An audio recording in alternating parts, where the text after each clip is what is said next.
Congo, Congo ndemboka.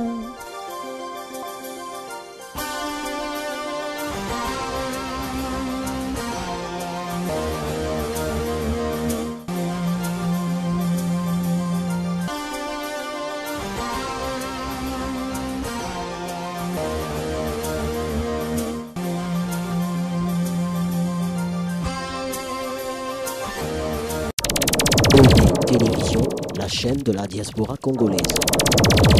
Merci Bandeko Balandi à Eco Dynamique Télévision et les TV, la voix de la diaspora congolaise. Vous avez belé, vous avez Nabiso, na France, na Bruxelles, na Canada, na États-Unis, pourquoi pas na Corée du Nord, parce Congolais va zober Nabiso.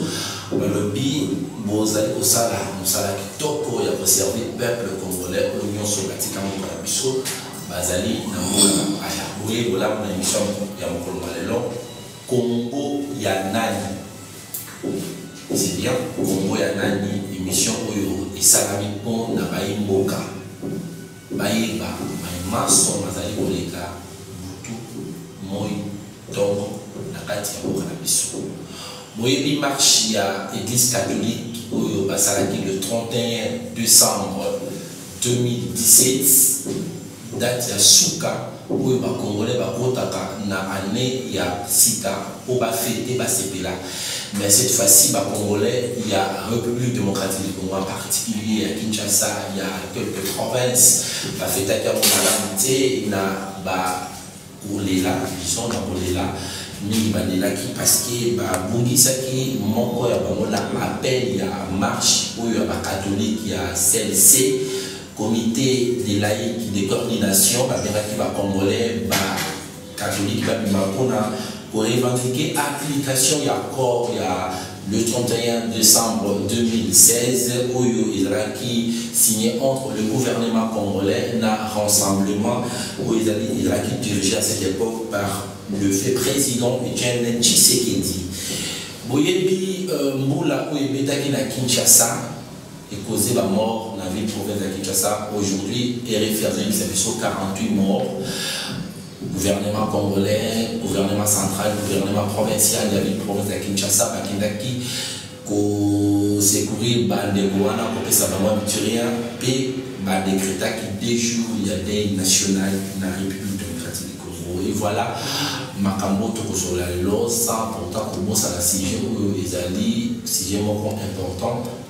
Nakati ya mboka na biso ville ya Kinshasa comme solo ya kosakana te. Pourquoi autorité compétente ya ville province ya Kinshasa bazali kosala eloko moko te assez concerne et salubrité nakati ya ville province ya Kinshasa. Mesdames et messieurs, sur ce plateau nazali ngai mon côté na yambi invité munene azali mwana mboka me auti na Kinshasa te, auti na Congo te, auti mboka bapaya azali lelo na biso homme du terrain, Monsieur Riche Tempête.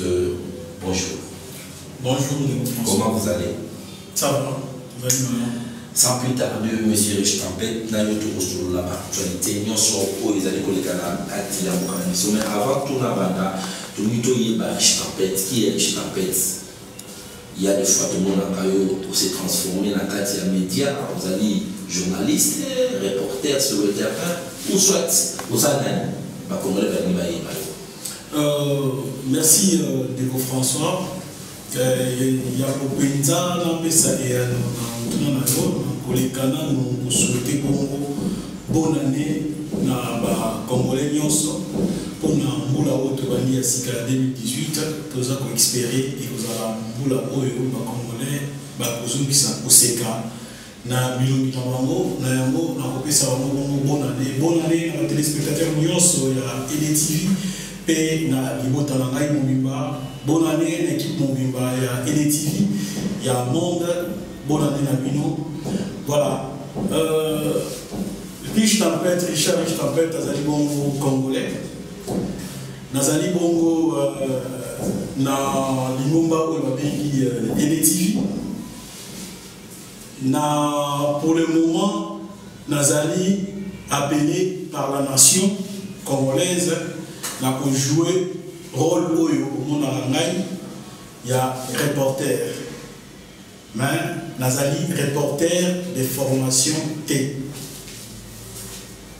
Nazali kosala yango pamba te média ezali bon passion na ngai et nazali kosala yango pamba te nayebi ete na nzela wana tokozala na possibilité ya ko-informer, ya ko-former pe ya ko-défendre ba Congolais na état oyo mboka na biso ezali na yango lelo esengeli Congolais nyonso epai wapi azali ameka kotelema mpona koluka kodéfendre mboka na ye na oyo ye azali na yango na maboko na oyo ye ayebi kosala na oyo ye amoni ezali malamu mpona ye mpona kosunga mboka na ye. Voilà pourquoi bomonaka ngai liboso ya caméra na nsima ya caméra sur le terrain epai wapi nyonso oyo événement ezali kosenga ezala médiatisé.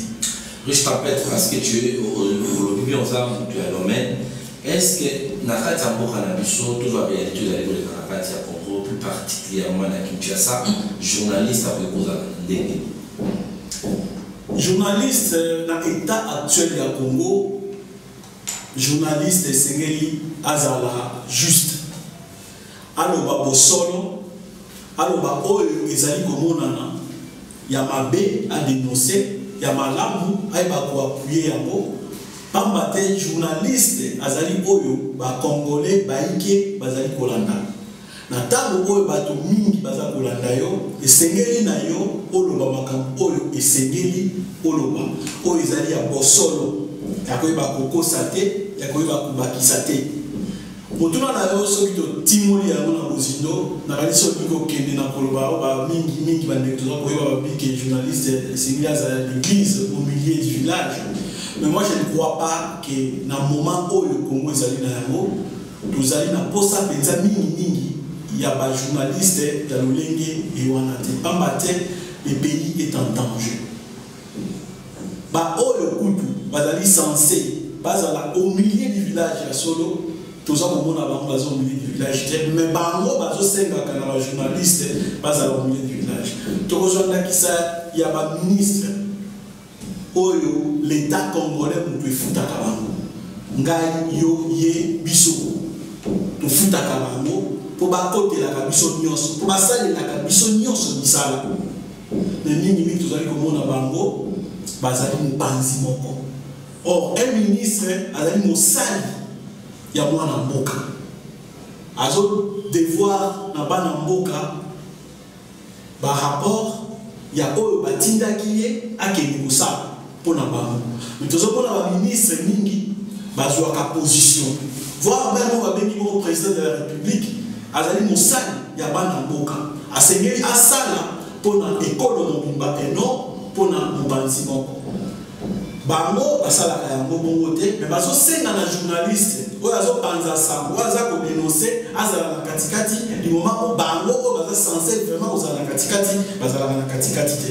Donc voilà un peu mboka epai wapi oyo ezali komema biso ba oyo balingi bazala noir balingi baboyi bazala noir bango balingi kozala bleu bao balingi bazala bleu baboyi bazala bleu balingi bazala rouge. C'est un peu na kati ya cacophonie wana nde tozali okota bango toza komona yango na kati ya mboka na biso. Mais na kobakisa boye journaliste ya solo lelo oyo azali koloba bosolo na ndenge oyo esengeli bosolo yango tokomesure yango ndenge nini tokomesure yango na pourcentage ya makambo oyo population na biso balingi pamba te balobi mongongo ya population yango wana ne komata. Merci monsieur Riche Tempête. Bandeko Balandi, année 2017 ilekaki ndenge nini boyebi tu possède la rétrospective de l'émission oyo tellement tu as bien invité d'honneur dans l'émission l'autre à Aouti Moussika moi tout ça il a noté parce que taille dans la thème c'est mille boy baki année 2017 tozwa ki makambo epele ya liboso ezali accord où ils avaient signé entre les deux parties to le baki yango de deux liwa ya mwana mboka il y a président, il y a Lingomba, il y a parti politique, il a fait, moi, le Simba. Il y a Kondo et Tshisekedi, où il y a un président, il y a rassemblement, il y a titre, il y a président, il y a CNSA, parce qu'à cette époque-là, accord est déjà signé, il y a fonction en tant que président, il y a CNSA. Il y a Papa Olangi. Papa Olangi visionnaire, il y a combat spirituel. Il y a mort, il y a Maman Anina Bala. Moi aussi, il y a Kondo Anina Bala, Atika Kibisotala. 2017, Ndenge, événement Makasi, il est qui Nakati, Yamboka Nabiso, Awa, Nakincha, s'appelle la République démocratique du Congo. Tous ceux qui n'ont pas Namboka riche tempête, Nani, O, Nimbole la Biso, Baimboka Bakotala. Différence entre bâtisséquedistes et Bali-le-Pessien. Différence, on a coupé ça, parce que Ngamoko, Nazali Bomoko s'est défini comme étant aussi tisséquediste.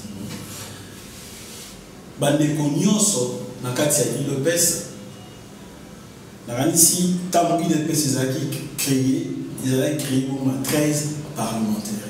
Bazaki Ebele, c'est que Yadala qui est monté. Si tu veux comme à l'époque Moko, il est presque comme qui co-présidé. Il y a 4 présidents. Où ils allaient qui vont président Tshisekedi, président Liaou, président Kibasa, président Mouakem. Déjà, dans 4 il y a eu cet esprit de démocratie. Dans 4 parti. Déjà, dans le cas de l'IDPS, on a fonctionné comme un parti, il y a un mboka oyo, il y a découvrir. La partie, il y a un pays, il y a l'Occident. C'est-à-dire, au sein de l'IDPS, il y avait déjà ce qu'on peut appeler les courants. C'est des sécuritistes, les Babi Akibasa, les Mwakem et les Miko. Mais nous, surtout, on a l'IDPS. Où il y a force, il y a l'IDPS. C'est dans cet esprit-là, avec le but qui va se définir en tant que bâtisséquediste, Boya Kibongo, UDPS. Tout Boya Kibongo, président Moken, Boya Kibongo, pardon, président Liaou, bien président Kibasa. Mais quand si vous allez se reconnaître dans la façon de combat, soit il y a Kibasa, soit il y a Moken, soit il y a président Tshisekedi. Mais si on connaît dans le cas de Benwana, maman Nandaï, azalaki déjà na kati ya UDPS nakoli mwana ya maman tondeke otambola epai wapi maman bazokende koinstaller UDPS na Équateur na clandestinité. J'étais avec ma mère, on partait na kati ya clandestinité wana ntango président Liaou ayaki kokende koinstaller UDPS na baréunion na baquartier na bandaku ainsi de suite okoli na kati ya ben wana ya UDPS. On comprend maintenant qu'il y a un courant, il y a Liaouté, il y a 4 UDPS, mais c'est fait qu'il y a encore maintenant natif à l'Équateur, il y a qui ont installé UDPS dans 4 Équateur. À l'époque, puisque nous avons une mutation dans l'Équateur, ma mère s'est retrouvée dans l'Équateur. Donc, ils ont installé UDPS dans la clandestinité dans l'Équateur. Moi, je me suis retrouvé là. Tokomi, Koyeba, Makambo, comprendre c'est quoi la politique, c'est quoi le faut. Toujours dans le combat, naturellement, je me suis dit, je me suis retrouvé dans la pensée politique, dans la façon de travail, il y a Papa Etienne Tshisekedi. C'est pourquoi on s'est défini ça étant Tshisekedi. Comment dans la pensée, dans la constance, dans la combat. C'est-à-dire quelqu'un qui est constant, il reste là. À côté de tant que comme la sous-période de la conférence nationale a prouvé qu'il y a sur la lobby boy et côté à chaque année à lobby global moko ti et aucune nation. Je me suis retrouvé dans la philosophie dans la façon la constance yango na se définir ça dans l'Église. Alors différence ces années na kati wana sur la dit bien na sina pesi yango ezali ke na kati ya UDPS il peut avoir des courants. Mais parce que membre il y a UDPS mais courant langai ils allaient bon bâtisséquediste différence ni nous ça là quand on va Roger Lumba la façon le on peut baser la tisséquéliste donc bien nous sommes dans la Katia famille qui est courant tisséquéliste c'est que Roger Lumba peut beaucoup accepter Roger Lumba là ma collègue de nous peut-être basé sur la communauté. Ndeko François, ici, à ce qui concerne Roger Lumba là, c'est un grand frère que je respecte, que je connais personnellement. Roger Lumba ne peut pas se définir comme étant tisséquéliste. Pourquoi? Parce que les combats de Tshisekedi, ils ont des combats beaucoup non violents. Tshisekedi a Simba Mando quitté. Roger Lumba là, Simba Mando qui a se disqualifié déjà en courant avec les tisséquédistes. Donc voilà, après qu'on s'est réclamé des tisséquédistes. Parce qu'un tisséquédiste, c'est celui qui prône la lutte non violente. Donc, lutte à Tshisekedi, des alliés, lutte non violente. D'ailleurs, après, aussi, Mamando qui a bien combattu tisséquédiste. D'ailleurs, il a une des charges pour la tisséquédiste. C'est ça que je te dis. Et Koki Kosala, mon bon côté, à Simbi Mandoki, il y a mis balai, manque de constance. Donc, pilier ni balai déjà dans les Tshisekedi. Non violence, constance, Lumbala, Azara Katuanate. Comment il peut se réclamer les Tshisekidistes, Azani Constance, Azani Litamé. Merci, monsieur Rich Tempête. Bani Koubalani, Toza Awana, Plateau, Thérésia, Toza Liko Solola, Masolo, Matali, Moka, Masolo, Matali, Congo Nabisson, Isaac Nani. Il y a Félix Tshisekedi, il y a un groupe, il y a un rassemblement. Tout Congo, il y a Joseph Kabila. Attends, la mandat, ils ont continué par diriger les Congolais. Tout Congo, ils ont pas Congolais, Oyo, Bazali Kolela, Bazali Kolela, Balabala, Solo, Bazali Koufanzala, comment vous avez là? Monsieur Rich Tapet, évaluation nous ressort dans la marche Oyo Chikoleka, le 31 décembre 2017, les catholiques, cette fois-ci, les commis, les opposants, il y a le gouvernement congolais. Ndeko François, il y a une évaluation, en tout cas, dans l'Église catholique. Je dirais à l'Église catholique, merci. Il y a Marie. L'amba, oui, ils allaient et l'amba, pour symboliser Kokota dans la résistance. C'est-à-dire nous acceptons d'entrer en résistance par rapport à nos Sokoyo et Zali Koleka. Et ensemble avec les laïcs catholiques.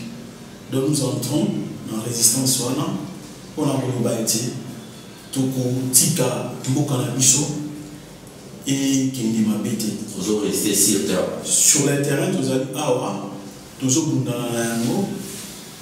tout en sachant Oyo et qu'on cause la mission. C'est-à-dire que quand il y a la résistance, toujours l'esprit a été Tshisekedi, il y a l'idée non violente. Non violente. Et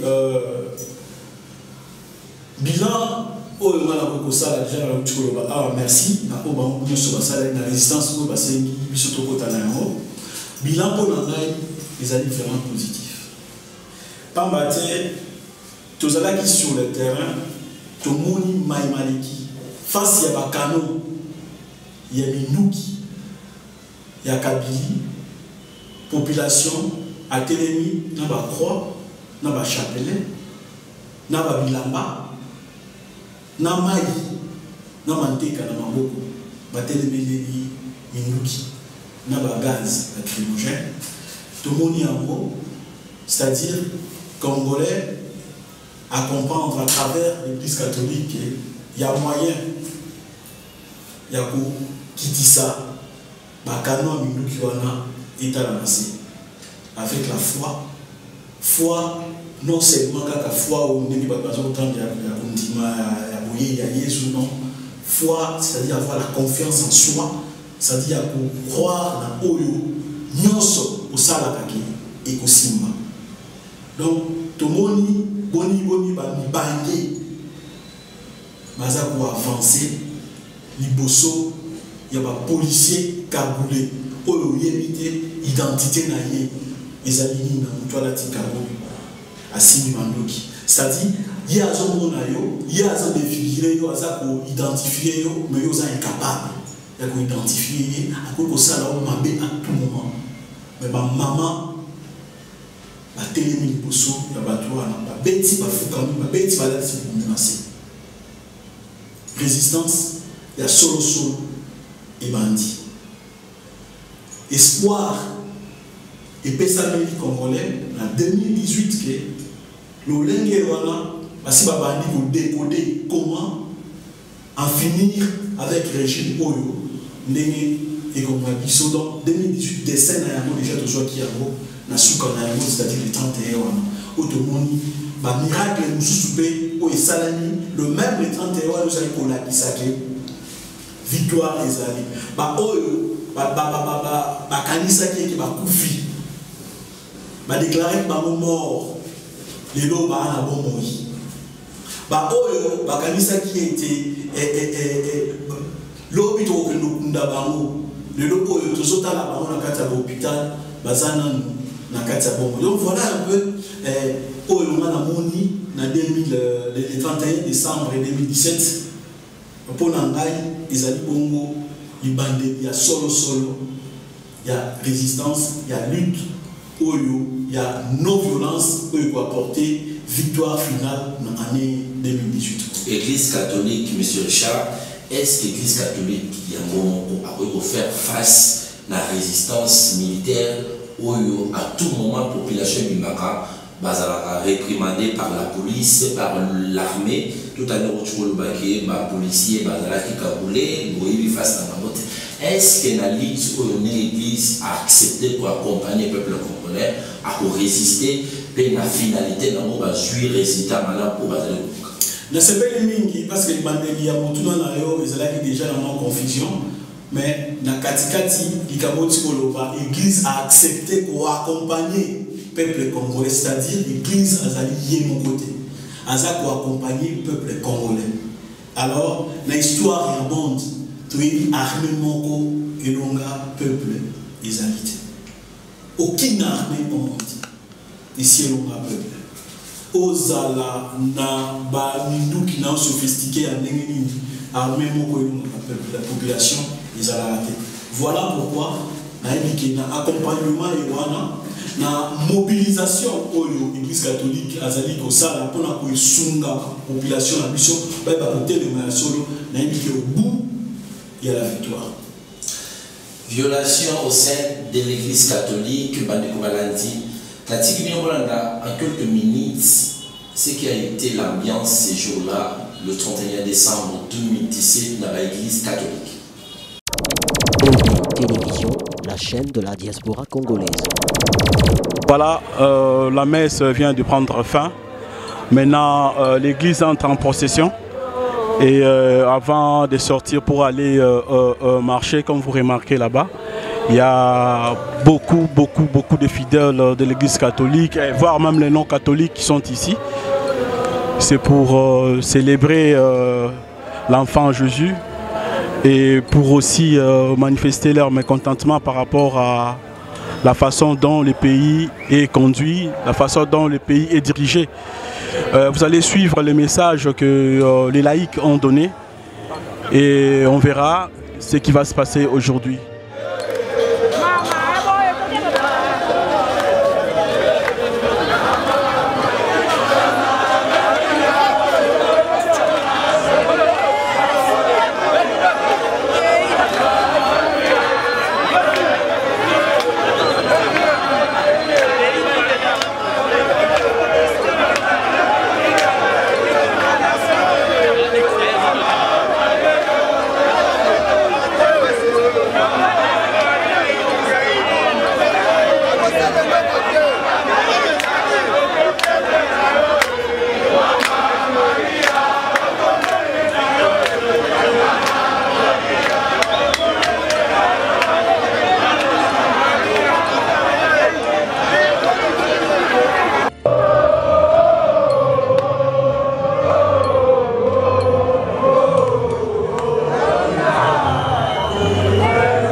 Télévision, la chaîne de la diaspora congolaise. Merci Tozongi na plateau, il y a EDTV. Après la marche, le gouvernement congolais a tracé 5 morts. L'organisme international a 8 morts. Ma mort est en clarté. Monsieur Richard Ozalaki sur le terrain, la paroisse Saint-Pierre. Est-ce qu'il n'a pas ta paroisse à nous, maman Ozalaki? Deko François Liboso, le nombre de morts dans Katia Marambouye, ils ont la mort, ils balent tout sang. Ils ont caca, bateau. La minute où on a tout ça, l'élément pour eux, tout ça, nous avons donné nos soutiens. Mais Kassi, Batou Bazokaki, Bazali. Moi, je suis toujours dans la carte église, dans ma makila nae, yépe Azokaki. Mamousso Azokaki Libanda, évacué qui est bango. Mais Kassi, pour la Makambo Italie, ma mort en carte église Saint-Pierre, en tout cas, jusque-là, bilan, il y a côté à ma mort, donc il faut s'avancer. Merci. Laurent Mosengo, l'espoir de l'église catholique. Monsieur Richard, Laurent Mosengo, après la marche, a mis un message frappant, message il y a espoir pour le peuple congolais, pour les chrétiens catholiques, les laïcs, mais un message pour le gouvernement congolais. Il dit, le message que les médiocres dégagent, nous voulons un Congo de valeur et non d'antivaleur. Message wana ozalaki sur place olokaki tata épiscopo tata cardinal oyambaki yango ndenge en tant que catholique et en tant que combattant tshisekediste. Cardinal Laurent Mosengo Passignan alobi na ese bosolo eloko moko ya sika oyo Mosengo à lobby dans le message des alité. Il n'a fait que retracer ce qui est vrai. Oh, à Congolais, nous sommes constater. Ce qui est dans le dictionnaire, ce qui est défini médiocrité, c'est quoi? C'est ce que nous voyons dans le Congo. Ce qui est aujourd'hui le logo à drone. Tout est en haut, banda 8h, 15h. Ils ont survolé. Tout suite à côté à Triomphal là, Tina Senwe, au poussin Mouké, côté à la première rue, il y a limité, dont les souvenirs place Wana, n'a pas besoin d'image Wana, tout diffusé à haut, mais tout nyonso, au monde a médiocrité. N'a pas image, à un moment où expliquer médiocrité, ils ont rien dans la Katambo. Partant seulement, dans le code de la route, pour comprendre que ce pays n'est pas dirigé en regardant seulement comment Badou va se conduire dans Katamboka. Kota la etani ya banzela, kota la ndengi mobeko ya balabala, ezali coexister. Ce qui est kaka ba image wana ya code na jui kaka aspect code de la route. Mais tu définis médiocrité. Et donc, il y a ma bête à Sika. Cardinal Monseigneur Walobi, la Katiwana, les alités. Le gouvernement congolais, par la bouche, il y a porte-parole du gouvernement, la mère Mende. Alors, puis, ce n'est pas à un cardinal à tenir ma propre. Mais non, François. Moi, je crois que ce qui gouvernement, Owana, Oyo Bazaï, sous-existait, ce qui Bazala qui n'a pas ça. Il y a Bazala qui peut pardon pour ça pour le Congo, il y a solo, plutôt va se remettre en cause et non va discuter. Pas il y a un chef, Joseph Kabila. Mais il y a mon passé à l'Oba. Mais lui-même il a parlé de la médiocrité de ce qui l'entoure. Ça fait un moment où Joseph Kabila maintenant on voit 15 personnes sérieuses parlant de personnes. Oh, il va accompagner pour accomplir. Pour ça, il y a pour moderniser le Congo. Mais cela prouve que si les 15 personnes pour dire que y a qui est entouré dans la médiocre. Or, nous savons que dans le il n'y a pas de mauvaises troupes. Il y a que les mauvais chefs. Les chefs n'arrivent pas à réunir 15 cadres expérimentés. Il constate que je suis entouré de médiocres. Mais Laurent Moussengo, il a connu un cyclologie. Chef Nabango, il a ici qui a 15 personnes. Dans un pays où il y a plus ou moins 80 millions d'âmes. Même pas 0,000%.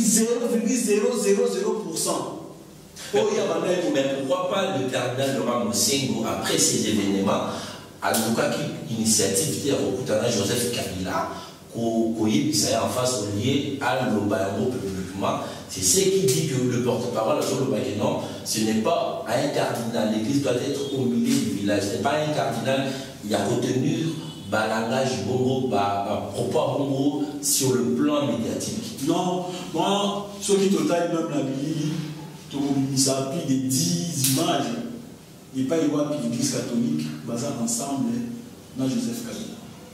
Et vous les 10. C'est-à-dire, c'est des choses pour eux, si en face. C'est des choses pour eux, si le béla mais cassi, changement, ils ont la gâté. Preuve que pour parce que l'église catholique est ça qui va déjà. Babimisa qui bongo, accord, signé par parti quand il y a Kabila respecté. Bundani na yembala à tel point que évêque même comment na yembala ko bisa que to sali 99% il y a avancé skali 1% pour la toute solution pour essayer yo comme à reconnaître dans quatre accords comme garant de la nation pesa a vu na yo awa na 1% pour skali tous les cas na accord asaleli ya mote. Et alors ma belle ni ko mosengo osala ba bundele pendant une année ya mobimba de 31 décembre 2016 au 31 décembre 2017 ba bundani na ye na katikati wa 365 jours aboyi na ye osala mosengo azali mosali ya nzambe mosengo azolandela oyo elobi bongo na kati ya biblia moninga soki asali mabe bengai na pembeni mbala liboso ya mibale soki azozongela kaka bimise na kwasa. Moi je crois que c'est ce que les canteurs mosengo a fait.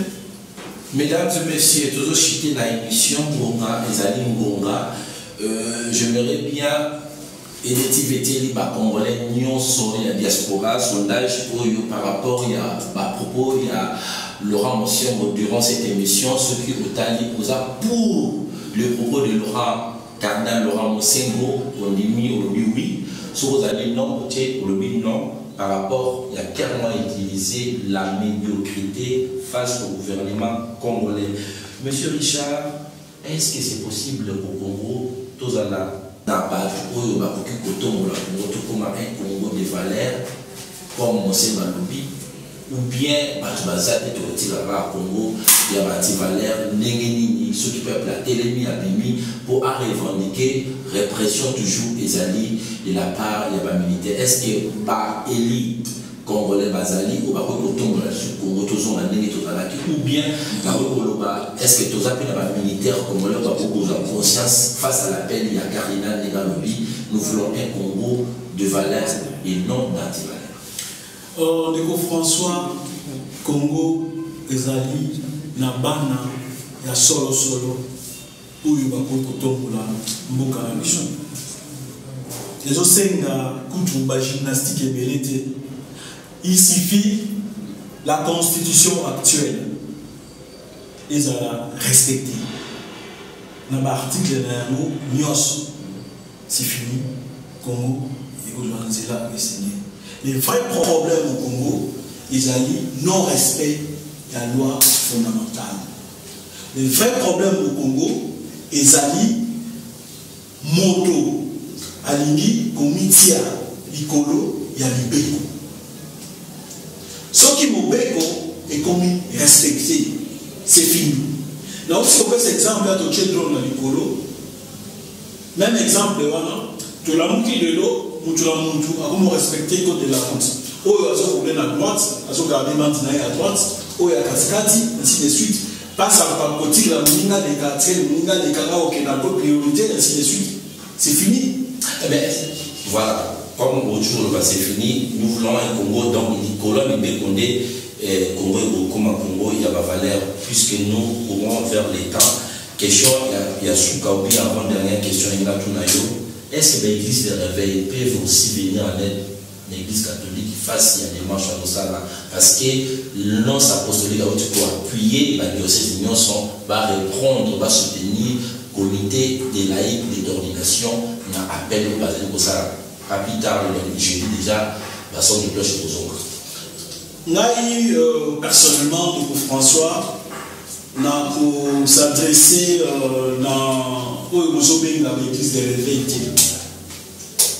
pour s'adresser dans Oyo, Makendaka, d'une manière un peu clandestine, pour soi-disant prier, pour s'adresser dans Bango, Babima, Nakatia Mouni, en bâté, Bazan Nakatia Mouni. Comme l'autre fois, on a un message à la mort du papa Hollande. Voilà, j'avais dénoncé qui message pour Anna. Il y avait une partie à Batoupe qui contre ce solo-là qui n'a convaincu qui bango, Bamisusu, Batika dans la position là-bas. Mais si moi je vais encore insister que Bandeko Bazana Kati a l'église Wana, Bazana Mouli. Et là, on a dénoncé un message où il y a une destruction. Il y a la famille congolaise où il y a une cellule de base. C'est le même combat où papa n'a vu Alain Mouloto à Zalaki. Et bien, on y a une église catholique les 31. décembre, j'étais fier. C'est le même message pour le besoin. Restauration de la famille congolaise. Parce que c'est la famille qui est la cellule de base. Ce qui est allé pour fonctionner malade, nation et pour fonctionner malade. Le logo de Tomoni, c'est parce que ma botte à la mission, ils allaient fonctionner dans le dernier de sécurité. Alors, ma botte, le fait que ça fonctionne dans la sécurité, l'église, soi-disant des réveils, pour beaucoup, la destruction de la famille congolaise. L'église,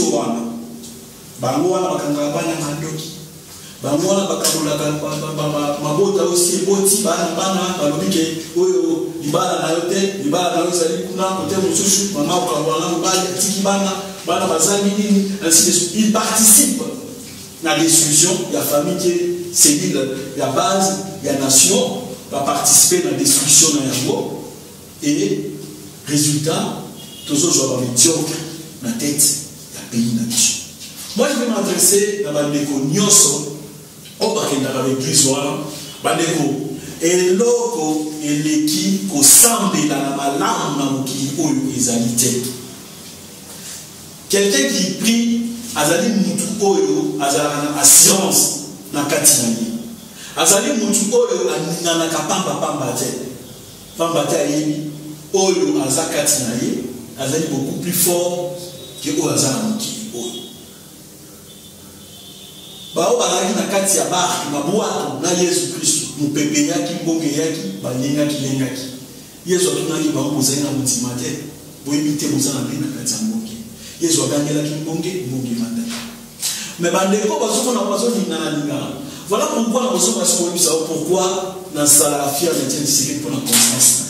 Du fait que je suis un Tshisekedi, cela prouve aussi la foi chrétienne dans ma vie. Je suis catholique, je reste catholique. Balobi lit oyo, c'est comme si Jésus va voler au sous. Ville à Kinshasa, les a comme solo. Du fait qu'il va fouler comme partout, puis il va lier public. Il va fouler la monnaie, ils ont ça qui va congolais, va envoûter. Ceux qui vont débattre, mais la bonne Mamboka, au moment là, silence non reconnu. Est-ce que vous confirmez en mot? Est-ce qu'il va pasteur ou va s'assembler dans l'église, va s'assembler par contre, pour apporter solution, si ma poubelle le plus à la ville, la province de Kinshasa, entre guillemets plutôt, que les alliés cause pour les autres alliés congolais pour qui, parce que le gouvernement congolais, soi-disant, a pour dominer ma congolais dans la poubelle. Ndeko François, ainsi, dans le code, mais on a évité ce que vous avez dit, pour évoquer qu'il y a un mot, vous avez quitté, la loi de suivi de 2017. Utanaki ya moko nazaki na mwanya ba moko ya lezoba na kati ya utani biso Congo ya papa na biso ko Charles Mondo Simba mort ya papa Etienne Tshisekedi mort ya papa Hollande mort ya ba Congolais Bénin au batika biso na 2017 bazali mort ya papa Mondo Charles Mondo Simba.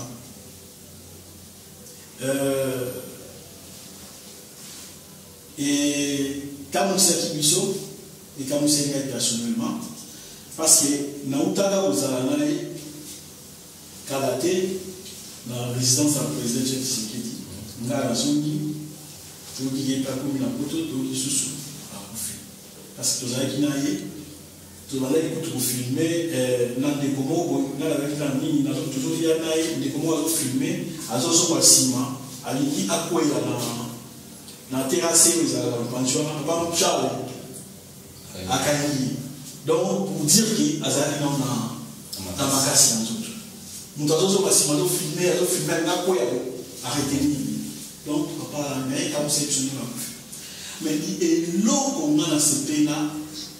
Na liwa na likambo de kana liwa ya papa na biso Charles Mondo Simba les amis parce que Etienne Tshisekedi akundaki mekonaye Charles Mondo Simba. Ça va avoir plaisir mon pambaté tu es boni papa wana mibale bazalaki na katemino sacré bazo qui lutter contre la dictature des Aki à Mobutu. Papa Charles okota na kuwango ya after bakabona kina muninga na ye Etienne Tshisekedi na suka bazongani papa mwana bakufi papa Etienne akiko kunda papa mwana bisika kina opema je suis sûr apema akinya so tali image ya papa Charles mwana bisima papa Etienne Tshisekedi na général. Image en les tu vas voir comment Papa Charles a admiré Ndekonaye Etienne Tshisekedi. A travaillé avec admiration. Les images sont là. Et ça m'avait touché. Il y a au moins l'image, voilà, tout d'abord, Nengi Bazala qui va porter politiquement, Nengi besoin d'un respect, d'une reconnaissance dans Ndekonaye. Il y a Papa Etienne Tshisekedi et à Kofi, Papa Etienne, à Blidier, à Kimia, je suis sûr qu'il peut m'en Kimia. Tout le monde et vous me répétez, Papa Etienne peut aller à Tikich. Écoutez, il y a à Bruxelles, à Kofi, dans un équivalent, à tout ce qu'on avait organisé pour rendre hommage à cet homme maître, parce qu'il est mon maître. Dans la musique Etienne Tshisekedi. On a maître là, fier de participer à l'organisation, à l'hommage pour rendre maître, les grands maîtres Etienne Tshisekedi dans le cas Belgique. Les églises, les hommes de réveil, va se retirer dans la campagne qui va Papa Etienne. Baloba, il nous bat dans mon côté. Et il va arriver, Papa Olangi, sort où va réserver encore et Papa Etienne va réserver là mon sous Papa ma bélé à Congo où ils ont ma bélé naïe ma boy Papa Olanga soit honneur où les seigneurs naïe si les gens ont dit Papa Olanga les alliés comment on a beaucoup de flux l'olègue Papa Etienne Tshisekedi les alliés bon la carte à boca Belgique. Raison de plus pour le Seigneur dans l'église, il y a un réveil. Banamouka. Pour nous sauver le cannabis. Politique éthique à la politique. Religion éthique à la religion. Social à la sociale. Bilan union serait à la bien dessinée. Dans le legs aux constitution, l'abisso, les aposenga, l'abisso, to salina. Donc voilà, François. Na oyo etali bongo ba kulutu nyonso oyo bakufila 2017. À ce qui concerne kutuna na yotunaki ya ville à Kinshasa ndenge nini komi ainsi de suite ndeko na ngai ezali lisusu ya ko tuna bituna te ezali lisusu na étape ya ba supposition te ya ba hypothèse te ekomi réel. Ce qui se passe dans la vie de Kinshasa, ce n'est plus normal. Les amis d'ordre spirituel. La salité, la foule, nous sommes hasard, les associés. Comment tu peux expliquer dans un rond-point, le rôle d'un rond-point Forestcom, ma vie, et pas une institution, il y a une république, les avocats. Et pas une accord diplomatique, Bazaraka. Foulou de s'installer dans un rond-point de l'Église. Ce qui est obtenu ma place pour dépotoir et foulou, c'est des endroits stratégiques. Il y a une signification, frère. Il y a une signification. Voilà pourquoi tous côté les sous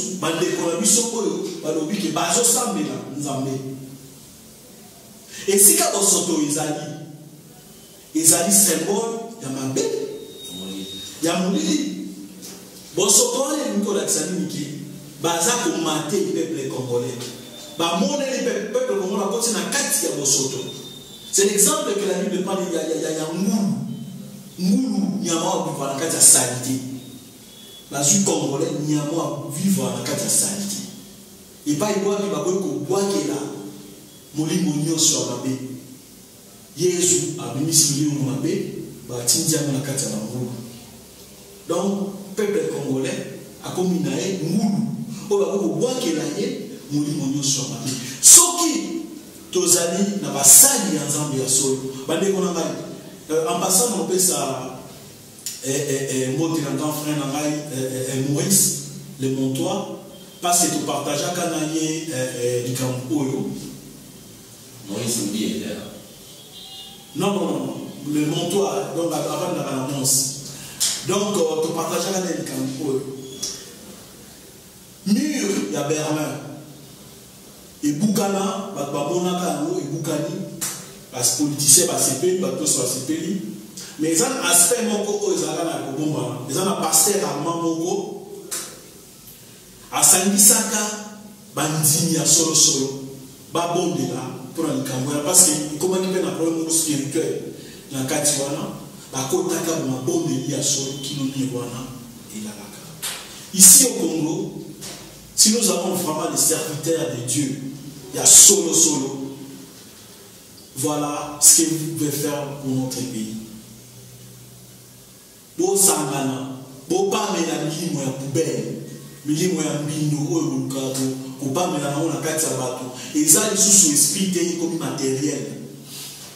C'est palpable, on peut toucher ça, on peut voir.